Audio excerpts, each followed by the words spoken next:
যতই আল্লাহর কাছে বলেন আল্লাহ আমাকে একটু সময় দেন, আর কি সময় দেওয়া হবে?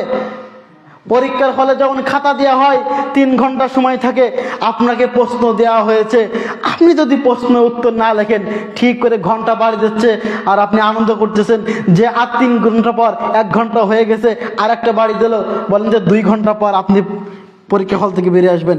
3 ঘন্টা হয়ে গেছে, ছুটি ঘন্টা দেওয়ার সাথে সাথে আপনি খাতা দিয়ে চলে আসলেন, আপনি কি পরীক্ষা পাস করতে পারবেন? রেজাল্ট দেওয়ার পর দেখলেন আপনি ফেল করেছেন, স্কুল কর্তৃপক্ষ সিদ্ধান্ত নিয়েছে আপনাকে স্কুলে রাখবে না। যদি বলেন স্যার একটু সময় দেন, আমি আবার পরীক্ষা দিয়ে পাস করে উপর ক্লাসে উঠবো, সুযোগ আছে? কারণ সময় শেষ। দুনিয়ায় আপনাকে সময় দেওয়া হয়েছে, আপনার ঘন্টা ফুরিয়ে যাচ্ছে, আপনার ঘন্টা ফুরিয়ে যাচ্ছে। যখন মৃত্যুর ঘন্টা বেজে যাবে তখন আর দান করার সুযোগ থাকবে না, তখন দান করার সুযোগ থাকবে না। এখনই দান করে যান, সেদিন পরকালে যতই আফসোস করবেন কোনো লাভ নেই।